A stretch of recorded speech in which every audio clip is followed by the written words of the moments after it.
Bismillahirrahmanirrahim. Alhamdulillah, salatu wassalamu ala rasulillah wa ala alihi wa ashabihi wa mawalah. Kita masuk pada al-asl rabi', asal yang keempat atau pondasi yang keempat. Syekh Muhammad bin Abdul Wahhab rahimahullahu taala berkata al-asl rabi', pembahasan atau pokok yang keempat, bayanul ilmi wal ulama, yaitu untuk menjelaskan tentang ilmu dan para ulama, wal fiqh wal fuqaha, tentang fikih dan para fuqaha ahli fikih. Wa bayanu man tashabbaha bihim wa laysa minhum, dan juga menjelaskan orang-orang yang ngaku-ngaku seperti mereka atau meniru-meniru seperti mereka padahal bukan ulama dan juga bukan fuqaha. Wa qad bayyana Allahu hadzal asla fi awal suratil Baqarah. Allah telah menjelaskan tentang pokok yang keempat ini, tentang ulama-ulama palsu, ya fuqaha-fuqaha palsu, dalam awal surat Al-Baqarah, min qawlihi, dari firman Allah Subhanahu wa taala, ya bani Israil adhkuru ni'mati allati an'amtu 'alaikum, wahai bani Israel, ingatlah nikmat yang aku berikan kepada kalian, wa aufu bi ahdi ufi bi ahdikum wa iyaya farhabun, penuhilah janjiku, janji kalian kepadaku, niscaya aku akan memenuhi janjiku kepada kalian. Wa iyaya farhabun, dan takutlah kepadaku. Ila qaulihi qabla dzikri Ibrahim alaihissalam, sehingga firman Allah sebelum penyebutan tentang Nabi Ibrahim alaihissalam, yaitu firman Allah, ya bani Israil adhkuru ni'mati allati an'amtu 'alaikum wa anni faddaltukum 'alal 'alamin. Wahai bani Israel, ingatlah nikmat yang aku berikan kepada kalian dan aku muliakan kalian di atas seluruh alam semesta. Di sini maksudnya akan kita jelaskan, Syekh Abdul Wahhab ingin menjelaskan dalam surat Al-Baqarah tersebut, Allah menyebutkan tentang ulama-ulama Yahudi yang sifat-sifat mereka buruk. Dan kita tahu perkataan para salaf, man dhalla min ulama'ina fa fihi syabahun bil yahud. Siapa yang sesat di antara para ulama kita, maka itu seperti orang-orang Yahudi yang berilmu namun apa? Sesat. Wa yaziduhu wuduhan ma sarrahat bihi sunnatu. Demikian juga bertambah penjelasannya dengan apa yang dijelaskan oleh sunnah. Fi hadza minal kalamil katsir. Tentang masalah ini dari pembahasan yang panjang. Al-bayyinil wadhih, yang jelas dan terang benderang, lil amilil balid, terang benderang bagi orang awam yang bodoh, orang bodoh pun ngerti tentang ilmu, ya, penjelasan panjang lebar dalam sunnah. Tsumma sara hadza agrabal asya. Kemudian jadilah ilmu yang dimaksud di zaman sekarang ini maka menjadi perkara yang sangat mengherankan, sangat asing. Wa sara al-ilmu wal fiqh wal bid'ah wad dhalalat. Jadilah sekarang yang disebut ilmu dan fikih adalah bid'ah dan kesesatan. Itu yang dianggap ilmu. Wa khiyaru ma indahum labsul haqqi bil batil. Sementara ulama-ulama ini yang menyuruh kepada bid'ah dan kesesatan, yang terbaik yang mereka punya yaitu mencampur adukan antara kebatilan dan kebenaran. Wa saral ilmu alladhi faradahu Allah taala 'alal khalqi wa madahahu la yatafawwahu bihi ila zindiqun aw majnun. Dan jadilah ilmu yang sejati yang Allah wajibkan kepada para makhluk untuk mempelajarinya, dan Allah memuji ilmu tersebut, tidaklah diucapkan kecuali orang zindik, itu yang dianggap zindik atau dianggap orang gila. Saya ingin mengatakan orang yang menyampaikan Al-Quran dan Sunnah yang benar malah dianggap apa? Zindik, bahkan dianggap orang gila. Wa sara man ankarahu wa adahu wa sannafa fit tahdhiri minhu wan nahyi anhu huwal faqihul alim. Justru orang yang membantah ulama yang benar ini, yang menyerukan kepada Al-Quran dan Sunnah, kalau ada yang bantah ilmu tentang Al-Quran dan Sunnah ini, justru malah dipuji, disebut dengan al-faqih dan al-alim. Ini asal yang keempat. Tujuannya Syekh Abdul Wahhab rahimahullahu taala ingin menjelaskan suatu yang menakjubkan. Kita sebutkan semua usul yang disebutkan oleh Syekh Muhammad Abdul Wahhab, semuanya beliau mengatakan dengan perkara yang menakjubkan. Seakan-akan beliau mengatakan ilmu yang datang dari Al-Quran dan Sunnah justru sekarang dianggap sesat. Bid'ah dan kesesatan justru dianggap apa? Ilmu. Orang-orang yang menyuruh kepada Al-Quran dan Sunnah justru dibilang orang gila, orang zindik. Dan orang-orang menyuruh kepada bid'ah dan kesesatan maka dianggap orang alim, orang faqih, orang bijak. Itu kenyataan yang ada dan sungguh menakjubkan. Ini maksud penjelasan beliau. Maka beliau ingin menjelaskan bahwasanya seorang harus tahu mana ilmu yang benar dan mana ilmu yang tidak benar, mana alim yang sesungguhnya dan mana alim yang bukan sesungguhnya. Taib. Beliau menjelaskan tentang ilmu. Ilmu kata beliau tentang ilmu dan ulama. Ilmu yang Allah puji, al-ilmu ada dua tentunya. Kita tahu ilmu al-ilmu din, ilmu agama, ilmu dini dan ilmu dunia. Ilmu dunia. Yang datang dalam nusus itu maksudnya ilmu agama. Ini yang datang dalam dalil-dalil. Yang dipuji dalam dalil-dalil. Kenapa cuma dibatasi ilmu syariat? Karena ilmu inilah yang mendatangkan ketakwaan kepada Allah. Ini yang mendatangkan takut kepada Allah.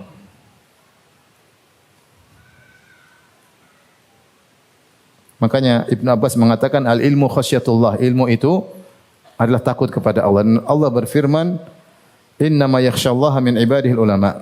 Innama yakhsyallah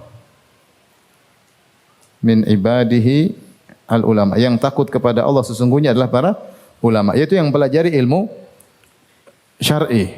Seharusnya mereka takut kepada Allah. Ilmu ini yang langsung mengingatkan kepada Allah, yang langsung mengingatkan kepada Allah. Makanya ilmu disebut juga zikir. Dalam Al-Quran Allah mengatakan fas'alu ahla dzikri. Bertanyalah kepada ahlu zikir. Maksudnya ahlul ilmi. In kuntum la ta'lamun. Jika kalian tidak tahu, tanyakanlah kepada ahlu zikir. Yaitu yang tahu. Seakan-akan Allah berfirman fas'alu ahlal ilmi in kuntum la ta'lamun. Tanyalah kepada ahlul ilmu kalau kalian tidak punya ilmu. Sementara Allah mengungkapkan ilmu dengan apa? Zikir. Fas'alu ahla dzikri.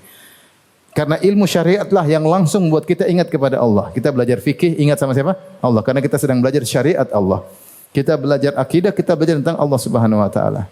Jadi ilmu yang langsung mengingat kepada Allah adalah ilmu agama. Makanya disebut dengan zikir. Demikian juga Allah berfirman tentang khutbatul Jumat. Kata Allah, "Ya ayyuhalladzina amanu idza nudiya lis-salati mi yaumil jum'ati fas'au ila dzikrillah." Wahai orang yang beriman, jika dikumandangkan bagi kalian azan Jumat, itu azan kedua maksudnya, fas'au ila dzikrillah, maka bersegeralah menuju kepada zikrullah. Maksudnya apa? Khutbah Jumat. Bersegeralah untuk mendengar khutbah Jumat. Allah menamakan khutbah Jumat dengan apa? Zikrullah. Karena isinya ceramah. Isinya ceramah. Oleh karenanya ilmu disebut juga dengan zikir. Nah, beda dengan ilmu dunia. Ilmu dunia ya bisa dua kemungkinan, bisa buat ingat Allah, bisa buat lari dari Allah. Dia hanya dianggap ibadah jika mengantarkan kepada mengingat Allah. Mengantarkan kepada takut kepada Allah. Jika tidak, maka tidak. Ilmu dunia banyak.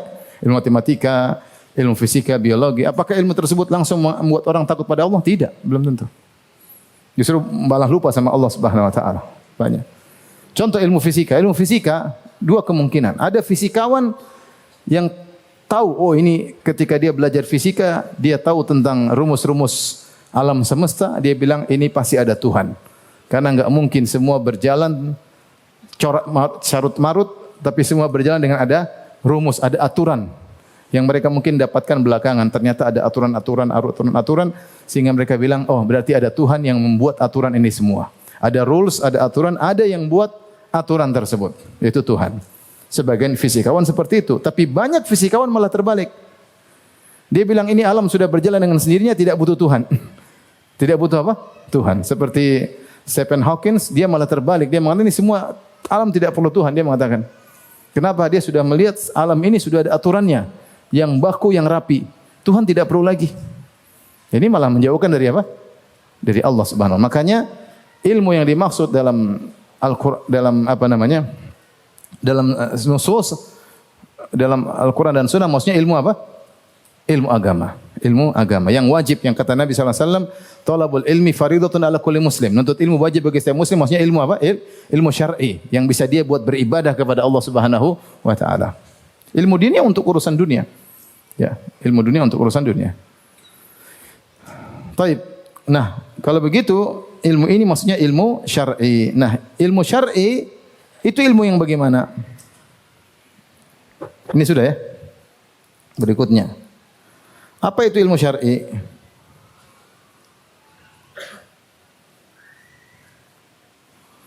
Ilmu syar'i itu sebagaimana dikatakan oleh Ibnu Qayyim rahimahullahu taala, al-ilmu ma qala Allahu wa qala rasuluhu wa qala sahabatu hum ahlul irfani. Kata Ibnu Qayyim rahimahullahu taala, ilmu syar'i itu qala Allah. Allah berfirman, itu ilmu syar'i. Wa qala ar-rasul, wa qala ar-rasul. Rasulullah bersabda. Wa qala as-sahabat, kata Ibnu Qayyim, wa qala as-sahabat hum ahlul irfani. Sahabat berkata, para sahabat berkata, yang para sahabat adalah ahlul ilmi.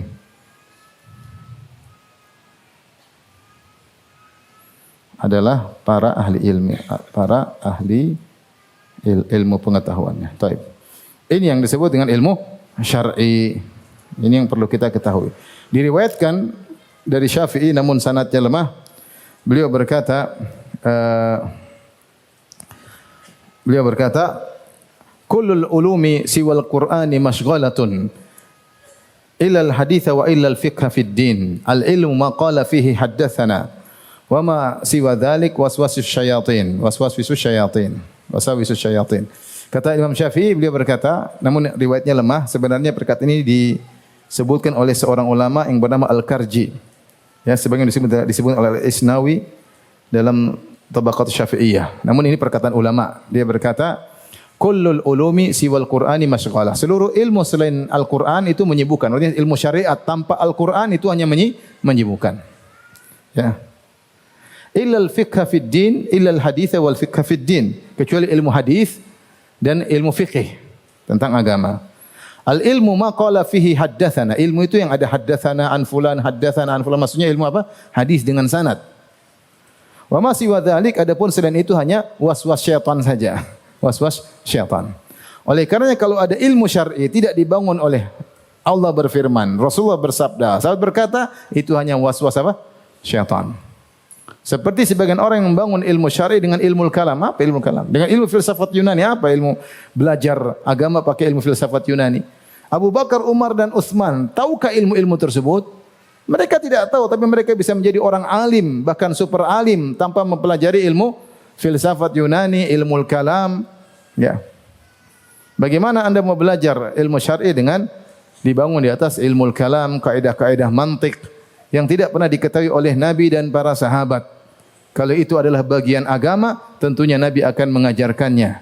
Kalau itu adalah bagian dari agama, tentu akan diteruskan oleh Abu Bakar, Umar dan Utsman. Namun tidak ada bagaimana seorang membangun ilmu agama dengan ilmu-ilmu mantik atau ilmu filsafat untuk memahami agama Islam. Ya, akhirnya jadi rumit dan ruwet. Ya. Jadi rumit dan ruwet. Ya. Taib. Nah, ilmu inilah yang dipuji oleh Allah dan Rasulnya, dan yang ahli dalam hal ini, yang ahli disebut dengan ulama. Yang ahli disebut dengan ulama, alim. Al-alim, ya, jamaknya ulama. Inilah alim atau al-faqih. Ini faqih yang sesungguhnya. Seakan-akan Syekh Muhammad Wahab ingin menjelaskan untuk membedakan antara alim yang sesungguhnya dengan al-mutasyabbih bihi bil ulama, antara ulama yang sungguhnya dan orang-orang yang ngaku-ngaku sebagai ulama, lihatlah ilmu yang mereka sampaikan. Kalau ilmu yang mereka sampaikan Al-Quran Sunnah perkataan, itulah ulama yang benar. Kalau ilmu yang disampaikan, saya bermimpi, kakek saya terbang, nenek saya terbang, ya, buyut saya bisa menghilang, ini ilmu apa ini? Ilmu apa seperti ini? Ini bukan Al-Quran dan Sunnah, ini hanya was-was apa? Syaitan. Tadi perkataan Al-Karji. Al ilmu ma qala fi haddatsana wa ma siwa dzalik wasawisus syayatin. Ilmu yaitu yang ada haddatsana an fulan, haddatsana itu sanad, silsilah hadis. Ilmu hadis. Selain itu hanyalah waswas syaitan.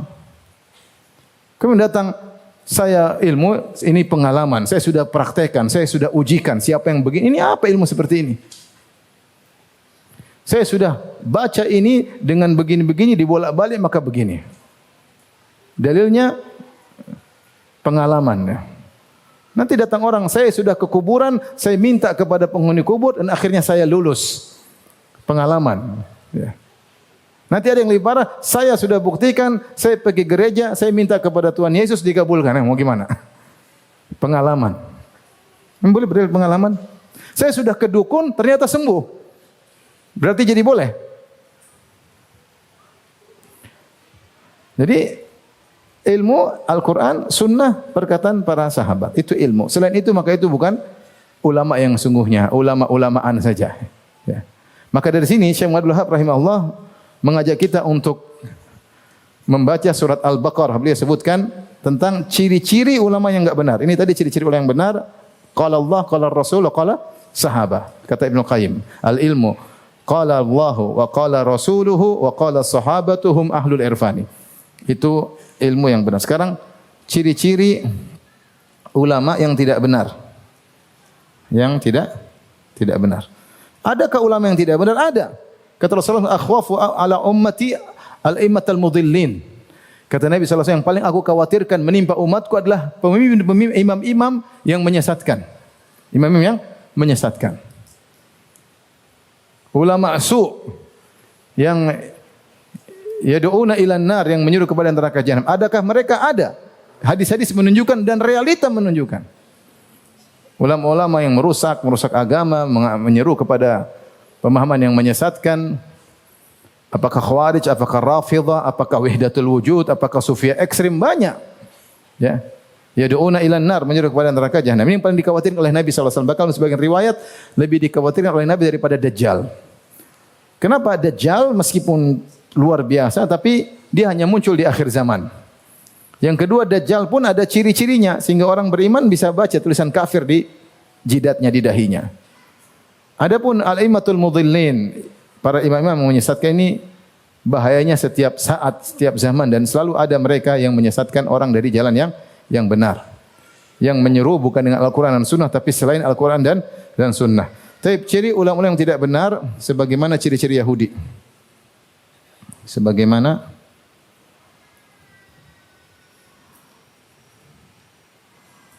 Yahudi. Taib, kita lihat kata beliau dari surat apa? Surat Al-Baqarah. Ayat berapa tadi? 40 ya. Taib, kita lihat apa saja yang disebut oleh Allah dalam surat Al-Baqarah ayat 40. Ya Bani Israel, Allah sedang berbicara tentang orang Yahudi. Wahai orang-orang Yahudi, Bani Israel, ingatlah nikmat yang aku berikan kepada kalian. Terus kemudian Allah berfirman, wala tashtaru bi ayati thamanan qalila wa iyaya fattaqun. Ciri mereka di antaranya menjual ayat, menjual syariat untuk dunia. Yang halal mereka bilang haram, yang haram mereka bilang apa? Halal. Untuk dapat apa? Dunia. Sudah tahu ini haram, enggak mau bilang haram. Kenapa? Supaya dapat jatah. Ini contoh. Ulama yang menjual syariat demi dapat apa? Dunia. Dia tahu ini haram tapi dia bilang apa? Halal. Karena dia dapat saham di situ. Ngeri. Dia tahu ini kelompok sesat tapi dia tidak mau menyatakan sesat. Kenapa? Ternyata kelompok sesat tersebut memberi duit sama dia. Bahkan mungkin keluarganya diayomi. Anak-anaknya disekolahkan ke luar negeri misalnya. Ya. Sehingga dia tidak mau bilang kelompok ini sesat. Sudah. Tutup mata. Ini menjual ayat-ayat untuk apa? Dunia. Ada yang begini enggak? Ada. Ada. Ya. Wa'idzubillah. Itu ciri-ciri ulama Yahudi. Wala talbisul haqqa bil batil. Mencampur adukan hak dan batil. Ini. Kalau dicampur hak dan batil, maka kebatilan tersebut jadi samar dan akhirnya orang hanya melihat sisi apa? Haknya. Orang hanya melihat sisi haknya. Kebatilan tertutupi. Jadi cara dia untuk membenarkan kebatilan, dia campur sedikit dengan apa? Kebenaran. Dicampur dengan kebenaran, akhirnya kebatilan tersebut tertutupi. Ini diantara ciri orang-orang Yahudi. Kemudian diantaranya atamuruna nasa bil birri wa tansawna anfusakum. Ciri-ciri orang Yahudi adalah menyeru tapi tidak diamalkan. Menyeru amal baik namun dia sendiri tidak beramal. Ini ciri-ciri ulama su. Dia suruh begini, dia sendiri tidak beramal, dia sendiri melanggar. Dia sendiri melanggar. Dia bilang jangan begini, jangan, dia sendiri melakukannya.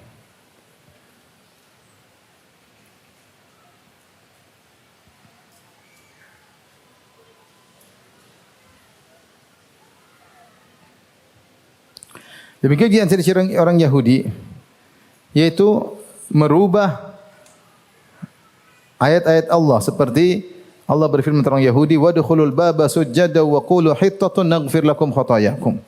Masuklah kalian di pintu Baitul Maqdis itu Palestina dengan rukuk dan ucapkanlah hittah, yaitu artinya ya Allah, ampuni dosa-dosa kami. Niscaya kami akan mengampuni kalian.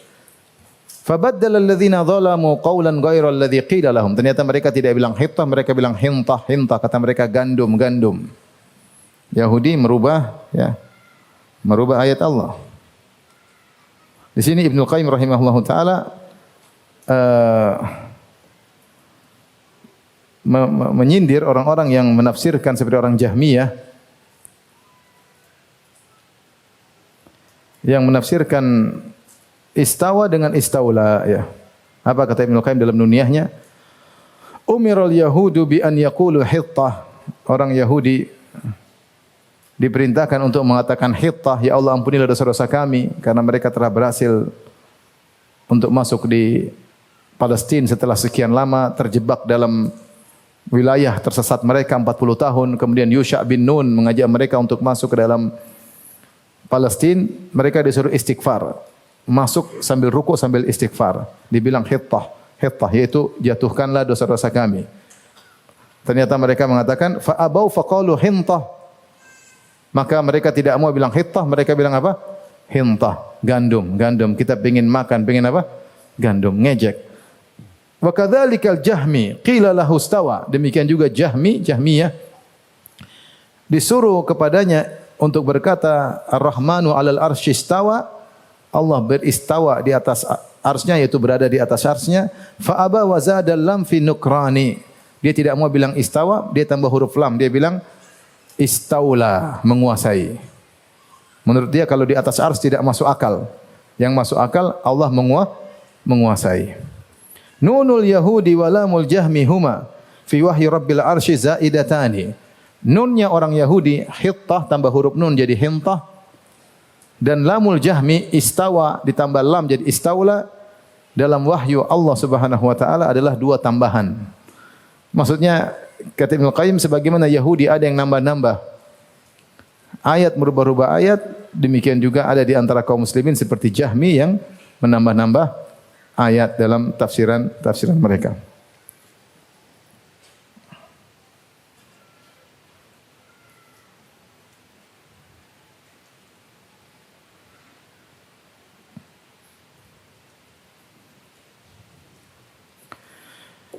Demikian juga di antara orang Yahudi mereka melakukan hilah hingga dirubah jadi monyet.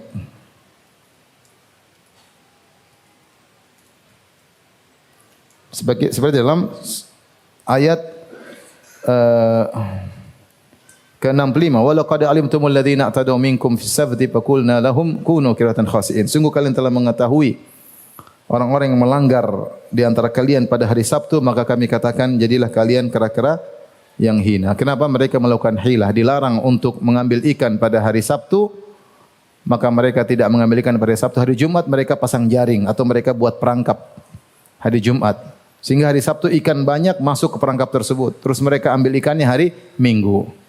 Mereka melakukan hilah. Sehingga pada hari Sabtu benar mereka tidak cari ikan. Tapi pasang jaringnya hari apa? Jumat. Ikannya ketangkap hari Sabtu, ngambilnya hari Ahad. Ada salahnya? Tidak ada salahnya. Tetapi itu hilah, itu trik untuk melanggar perintah Allah Subhanahu wa ta'ala. Dan ada juga ulama-ulama su yang melakukan trik-trik untuk bisa bisa menghalalkan yang haram. Intinya ini disebut mungkin perlu kita penelitian tentang sifat-sifat ulama Yahudi. Di antara sifat-sifat mereka adalah mendiamkan kemungkaran. Lu'inal ladzina ala lisani Dawud wa Isa bin Maryam. Lu'ina Bani Israil. Lu'inal ladzina, di mana ayatnya? Lu'inal ladzina kafaru min Bani Israil ala lisani Dawud wa Isa bin Maryam. Dzalika bima asaw wa kanu ya'tadun. Kanu la yatanahawna 'an munkarin fa'aluh. Telah dilaknat orang-orang kafir dari kalangan Bani Israel melalui lisannya Daud dan Isa alaihi wassalam. Akibat maksiat yang mereka lakukan. Kanu la yatanahawna 'an munkarin fa'alu. Mereka tidak bernahi mungkar atas perbuatan yang mereka lakukan. Oleh karenanya di antara ciri orang Yahudi mendiamkan kemungkaran. Ada yang mengatakan mereka mencari dunia. Ulama Yahudi ini ketika melihat penguasa-penguasa mereka melakukan kemungkaran, mereka diam. Karena kalau mereka berbicara, menegur, mereka akan dilengserkan atau dijauhkan atau tidak mendapat upah dari penguasa, sehingga mereka diam. Ya, ini ciri-ciri ulama Yahudi. Oleh karena para ulama mengatakan di antara ciri-ciri ulama su adalah mereka tidak bernahi mungkar. Mereka tidak bernahi mungkar. Demi untuk keselamatan diri mereka, bukan keselamatan diri mereka, tapi untuk kenyamanan dunia mereka. Kemungkaran apa yang terjadi, mereka diamkan. Padahal mereka tahu itu kemungkaran. Ada yang melakukan kesyirikan, mereka diam, tidak mau tegur. Ya. Mereka tidak berani untuk mengatakan haram. Pernah ada, saya lihat di YouTube, seorang alim ditanya tentang misalnya K-pop atau dia tidak bisa bilang haram. Kanan kiri tidak bisa bilang apa? Haram. Taruhlah musik itu halal, tapi pelaku K-popnya apa? Cewek-cewek, laki-laki, macam-macam. Apalagi kalau musik itu apa? Haram. Tidak berani mengatakan haram. Sebagian mereka tahu bahwasanya kalau ada orang bilang Rasulullah SAW keluar dari kuburan kemudian cium lututnya, ini ngawur atau bukan? Ngawur. Bagaimana orang Rasulullah keluar dari kuburan cium lutut dia? Ini menghina Rasulullah SAW. Seakan Rasulullah lebih rendah daripada dia. Ya, kalau orang logis, otaknya logis pasti mikir. Ini orang menganggap dirinya lebih tinggi daripada siapa? Nabi. Nabi cium sama lutut dia. Gimana Nabi cium lutut dia? Subhanallah. Dia tahu ini kemungkaran, tapi ketika dia datang, dia tidak menegur, bahkan dia muji-muji orang ini. Nah ini gimana? Mendiamkan apa? Kemungkaran. Mudahanah. Makanya ketika ada orang bertanya kepada Imam Ahmad, wahai Imam Ahmad, yaskulu alayya an atakallam fulan kada, fulan kada, fulan kada. Saya merasa berat bilang si fulan begini, si fulan begini, si fulan begini. Kata Imam Ahmad, idza sakattu ana wa sakatta anta, famata ya'riful jahil as-saqima min as-sahih. Kalau saya diam kemudian, kapan orang jahil tahu kebenaran? Kapan tahu mana hadis sahih, mana hadis dhaif? Kapan orang tahu mana yang hak, mana yang batil kalau kita semua diam? Kalau kita semua diam. Terus kapan kebatilan akan terungkap?